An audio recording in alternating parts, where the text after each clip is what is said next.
Hello everyone, welcome to our channel Insane Mathematics. Today I am going to discuss a problem from PRMO 2015 paper.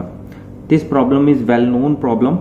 आज इस problem को इस video में discuss करने का एक रीज़न है बिकॉज इस तरीके की problems PRMO, NSCGS, KVPY and all competitive exam SSC, CGL and CAT में पूछे जाते हैं और क्योंकि इन एग्जाम्स में टाइम लिमिटेशन होती है और इस टाइप के क्वेश्चंस को अगर हम करेंगे तो काफ़ी लेंदी प्रोसीजर से ये क्वेश्चंस होते हैं। तो इस वीडियो में मैं आपसे इस क्वेश्चन का पूरा सब्जेक्टिव मेथड भी आपसे डिस्कस करूंगा, साथ ही साथ इस टाइप के क्वेश्चंस को बहुत ही कम टाइम में कैसे सॉल्व करते हैं ये भी आप लोगों से मैं डिस्कस करने वाला हूं। तो let's move to the question.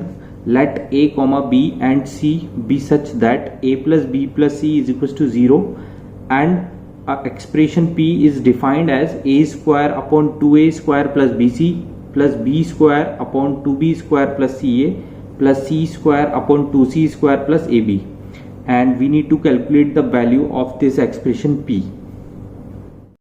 So first of all we are going to discuss the proper subjective method to do this problem, and then we are going to discuss the short trick to do this type of question. तो अगर इस particularly question को हम देखें, each जो denominator है यहाँ पर वो इस तरीके से दिया हुआ है कि अगर इसका एलसीएम लें तो it will become very complicated to solve. तो हम क्या करेंगे, यहाँ पर इस डिनोमीटर को फैक्टराइज करने की कोशिश करेंगे। उसके लिए सबसे पहले जो गिवन चीज है उसको हम देख लेते हैं। जो गिवन है that is a plus B plus C is equal to 0। Now take b here and transpose a and c in right hand side and now multiply this with c, so it will become cb is equals to minus ac minus c square. Now we can see bc first term के denominator में bc आ रहा है तो हमने bc की value निकाल ली है, लेकिन इसके साथ में 2a स्क्वायर भी है, so we are going to add this 2a square in both side. That means 2a square plus bc is equals to, अब 2a स्क्वायर को स्प्लिट करके ऐड कर रहे हैं, a स्क्वायर यहाँ पर ले लेंगे और एक a स्क्वायर को यहाँ पर ले लेंगे, ठीक है। तो it will become the denominator of first term. Now factorise this, take common a, it will become a minus c, और ये क्या है, a square minus C square है, तो यहाँ पे इसको फैक्टराइज कर लेते हैं, it will become a plus C a minus C. Now take a minus C common, a minus C, it will become a plus C, ठीक है। यहाँ से a प्लस सी की वैल्यू क्या होगी, माइनस b, तो इसको ले लेते हैं a माइनस सी और ये हो जाएगा a माइनस बी, ठीक है। इसी तरीके से ये फर्स्ट टर्म का डिनोमीटर था, तो 2a square plus B C is factorise in the form of a minus C a minus B, a minus B a minus C. तो इसी तरीके से हम सिमिलरली बोल सकते हैं कि 2b square plus C A will become b minus C and b minus a. In the same manner 2c square plus ab will become c minus a and c minus b.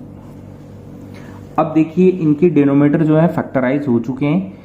अब क्योंकि इनका LCM हमें लेना है तो इनको इस तरीके से मैनिपुलेट कर लें कि एलसीएम लेना बहुत ही ईजी हो जाए। तो we are going to convert these factor in a minus B, b minus C and c minus A, है ना। तो a माइनस बी है, यहाँ पर c माइनस ए की जगह a माइनस सी है, तो टेक माइनस, तो it will become c minus a minus B. In the same manner a minus B यहाँ पर करना है तो माइनस 1 कॉमन ले लेंगे, तो it will become a minus B and then b minus C. Now c minus A already है, इसको b माइनस सी करना है, तो it will become c minus A b minus C. Now put these denominator value in the expression required. तो p जो है वो अपना हो जाएगा a स्क्वायर, और जो ये डिनोमिनेटर में माइनस आएंगे इनको मैं आगे ले लेता हूँ, तो it will become a minus c minus a, c minus a minus b. Now here minus b square upon a minus b minus c, and minus c square upon it will become c minus a b minus c. ठीक है, तो ये जो minus थे जो कि denominator में होने चाहिए थे उनको हमने न्यूमरेटर में ले लिया है.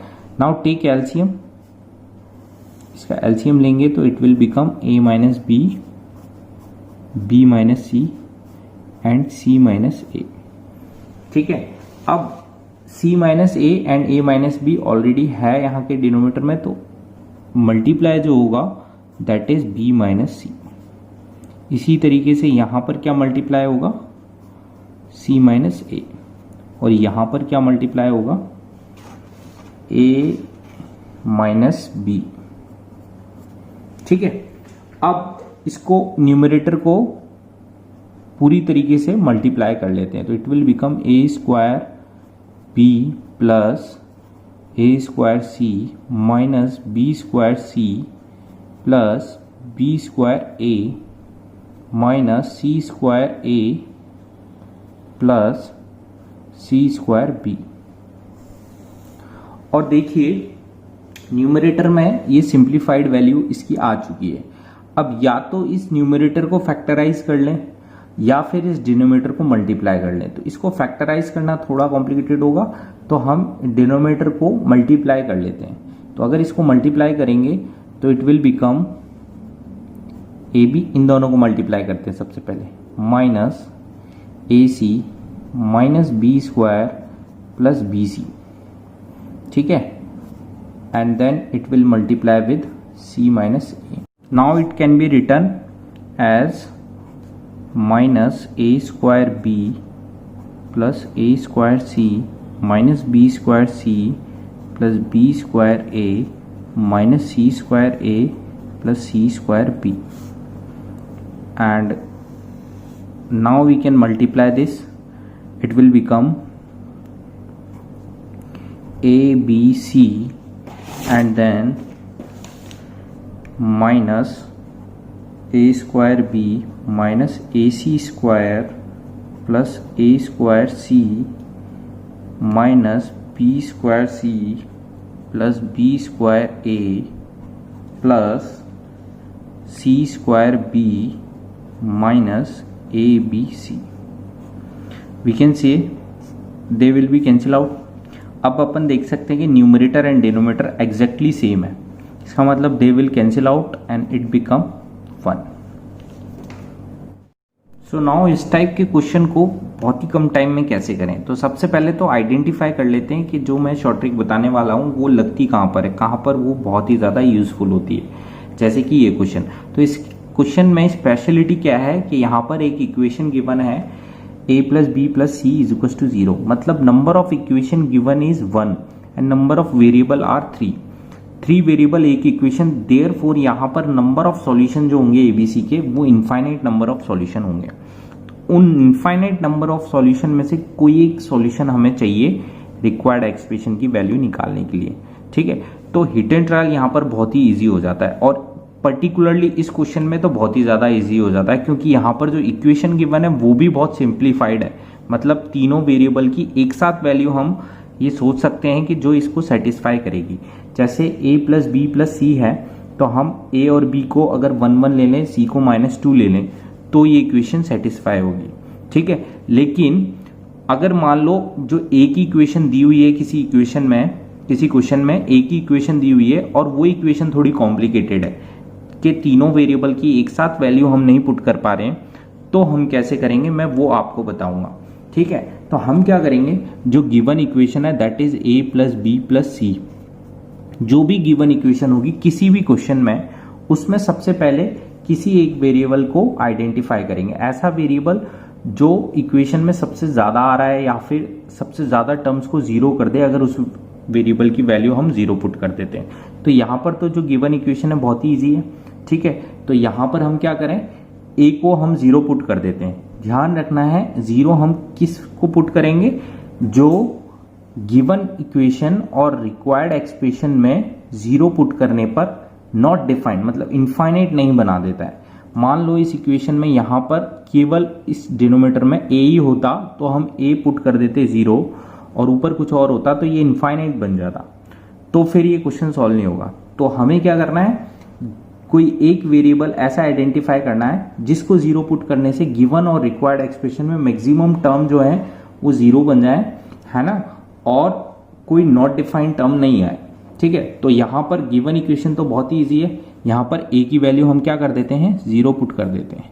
तो बी प्लस सी की वैल्यू क्या आ गई, 0 आ गई। और ए की वैल्यू यहां पर पुट की है, साथ ही साथ रिक्वायर्ड एक्सप्रेशन में भी हमें पुट करनी होगी। तो पी जो कि हमें चाहिए, वहां जहां जहां ए है वहां पर हम 0 पुट कर देंगे। तो पहली टर्म तो 0 बन जाएगी, दूसरी टर्म बिकम्स, और थर्ड टर्म विल बिकम, ठीक है। ये बी स्क्वायर से बी स्क्वायर कैंसिल, आप देखेंगे कि 1/2 प्लस 1/2 क्या हो गया, ये 1। तो ये एक स्टेप में हमारा सॉल्यूशन आ गया और हमें बी और सी की वैल्यू पुट भी नहीं करनी पड़ी, क्योंकि जो रिक्वायर्ड एक्सप्रेशन है वो बी और सी पर डिपेंड ही नहीं कर रहा है ए की वैल्यू पुट करने पर। लेकिन ऐसा इसी पर्टिकुलरली क्वेश्चन में हुआ है, काफी क्वेश्चंस में ऐसा नहीं होता है। तो बी और सी की वैल्यू भी हमें पुट करनी होती है। तो जिन क्वेश्चंस में बी और सी की वैल्यू और वेरिएबल्स की वैल्यू पुट करनी होती है, इस टाइप के वीडियो में नेक्स्ट वीडियोस में बनाने वाला हूं। तो अगर आप लोगों को वीडियो पसंद आया हो तो प्लीज़ इसको लाइक और चैनल को सब्सक्राइब जरूर कर दीजिएगा, क्योंकि इस तरीके की वीडियो मैं इस चैनल पे लाता रहता हूँ।